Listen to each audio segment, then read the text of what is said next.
దెయ్యాలున్నాయా లేవా అన్న చర్చను కాస్త పక్కన పెడితే దెయ్యాన్ని చూస్తే మాత్రం ఎలాంటి వారికైనా వణుకుడు పుట్టాల్సిందే. ఇక కొంతమంది అయితే హారర్ సినిమాల్లో దెయ్యాలను చూసి భయపడిపోతుంటారు. హారర్ మూవీ చూసిన తర్వాత ఒంటరిగా పడుకోవడం, వాష్రూమ్కు వెళ్లడం లాంటివి చేయడానికి కూడా సాహసించారు. మరి ఓ బాలీవుడ్ హీరోయిన్ మాత్రం కొన్ని గంటల పాటు దెయ్యంతో గడిపింది. అంతేకాదు ప్లీజ్ నన్నేం చెయ్యొద్దని బ్రతిమిలాడుకుంది. ఇక అందమైన హీరోయిన్ మాట విన్న దెయ్యం ఏం చెయ్యకుండా తెల్లవారగానే అక్కడి నుంచి వెళ్లిపోయింది. ఇక నెక్స్ట్ డే ప్లీజ్ నువ్వు మా ఇంటికి రావద్దన్న ఆ హీరోయిన్ మాట కూడా దెయ్యం విని ఇప్పటి వరకు రాలేదట. బహుశా ఆ దెయ్యం కూడా హీరోయిన్ అందాలకు ఫిదాయి ఉంటుంది. ఇంతకీ ఆ హీరోయిన్ ఎవరు, ఆమె ఇంట్లో దెయ్యం కహాని ఏంటని తెలుసుకోవాలనుకుంటే లెట్స్ వాచ్ ది స్టోరీ.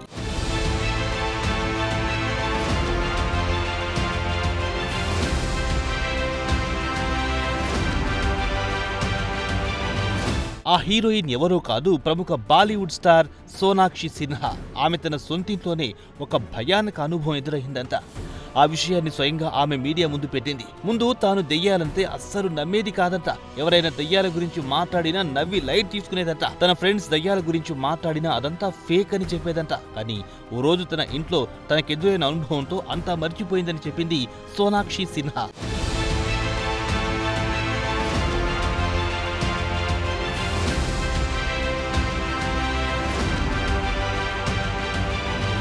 ఇంతకీ ఏం జరిగిందంటే, తను ఇంట్లో నిద్రపోతున్న సమయంలో తెల్లవారుజామున 4 గంటలకు సడన్ గా మెలకు వచ్చినట్టు అనిపించింది. ఎవరో ఆమెను లేపుతున్నట్టు, తన శరీరంపై ఏదో ఒత్తిడిగా అనిపించిందంట. ఓ మనిషి తన శరీరంపై కూర్చున్నట్టు బరువుగా ఆమె ఫీల్ అయిందంట. కానీ తాను భయంతో కళ్ళు తెరవలేదంట.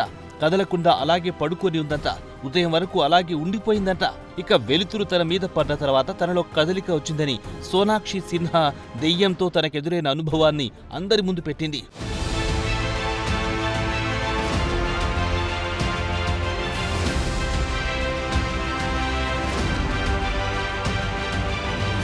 ఈ సంఘటనతో దెయ్యాలున్నాయనిపించింది. కానీ ఆ దెయ్యం తనను ఏమీ చెయ్యలేదని చెప్పింది. అది హాని చెయ్యని దెయ్యంలా అనిపించిందన్నది. ఇక ఆ రోజు దెయ్యం ఏం చేయకపోవడంతో తనకు ధైర్యం వచ్చిందని, దెయ్యంతో మాట్లాడాలని అనుకున్నానని చెప్పింది. రాత్రి అవగానే నువ్వు నిన్న రాత్రి వచ్చావు, ఈ రోజు నన్ను ఇబ్బంది పెట్టకని ప్రార్థించిందంట సోనాక్షి. అయితే ఆశ్చర్యంగా ఆ దెయ్యం మళ్లీ రాలేదంట. బహుశా ఆ దెయ్యం తన మాట విన్నదని చెప్పింది ఆమె. అయితే దెయ్యం అనుభవంపై సోనాక్షి చేసిన కామెంట్లు చర్చకు దారితీశాయి. సినిమా ప్రమోషన్ల కోసం అబద్ధం చెబుతోందని కొంతమంది అంటున్నారు. ఇక సోనాక్షి నటించిన తాజా చిత్రం నిఖిత్ రాయ్ విడుదలకు సిద్ధంగా ఉంది. హారర్ కాన్సెప్ట్తో ఈ సినిమా తెరకెక్కింది.